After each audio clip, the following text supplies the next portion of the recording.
I'm Carole Wilson and I'm an artist.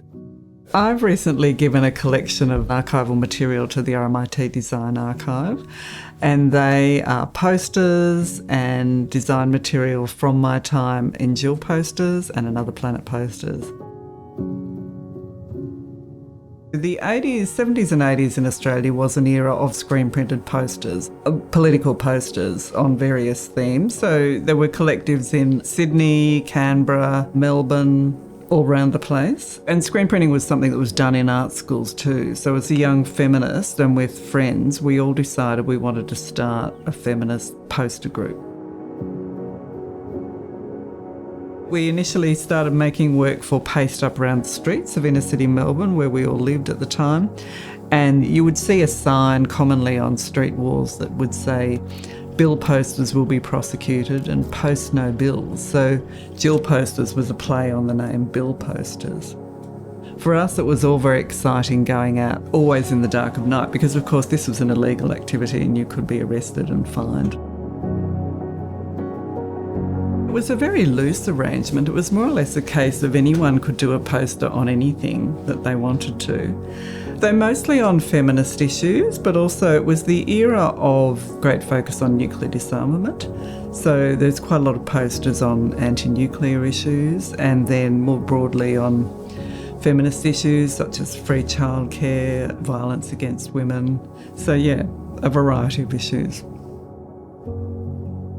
What we were doing in our designs were much more rough and ready than other collectives that were perhaps much more formally organised, but that was also their charm and their particular function, I guess.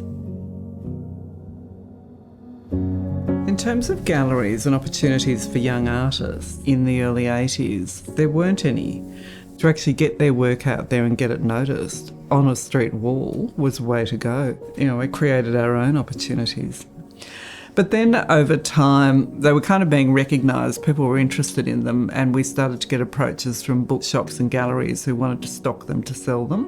So then there was a gradual shift from the rapidly produced sort of more simple posters with less colours to more elaborate ones that could be printed for sale. There was also a very supportive curator of Australian prints and drawings at the National Gallery in Canberra. And he was very keen to collect posters, and so he started buying them as soon as we started making them, more or less. So that was, of course, very exciting for a bunch of young folk who's still at art school to have your work collected by the National Gallery. And we weren't selling them at any higher price than they would have been in the bookshop, so they might have been only $5 or something, $10. Yeah. It was a really exciting time in my early 20s, and we probably were active for about 3 years, and then we really just quietened down as women went off to do other things. I think posters had their heydays in the 70s and 80s.